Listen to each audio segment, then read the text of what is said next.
me të rrymës që kjo është trajtimi i dytë brenda vitit. Përshëndetje pra audiencë falenderoj për ftesën. Sa i përket ngritjes tarifa apo çmimit të energjisë elektrike, prapë që është propozuar thjesht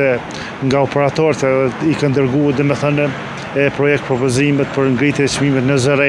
në këtë rast është e papërballueshme për qytetarin e Kosovës, ndikon te ekonomitë familjare, më shumë te kategoritë me tyra të mesme dhe do pson fuqinë blerëse, ndikon që më shumë thjesht tek produktet zinxhirore, domethënë vërtetëson zinxhirin furnizues të produktet domosdoshme jo elastike,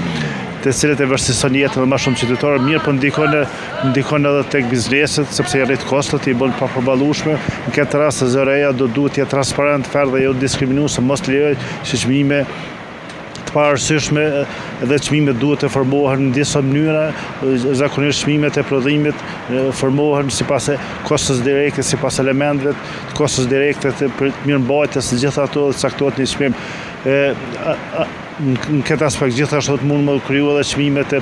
thjesht tregtare, çmimet tregtare zakonisht ku të importohet energjia elektrike, ato në çmime më të larta, kemi çmime dyshime, thjesht çmime dyshime janë çmime më të larta, turtë edhe çmimet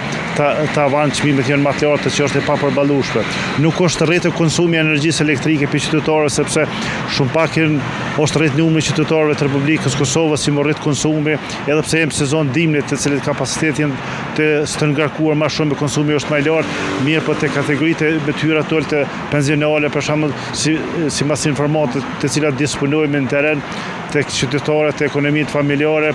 çmimi i energjisë elektrike, fakturat e fundit kanë ardhur për familjet e vogla mbi 100 euro apo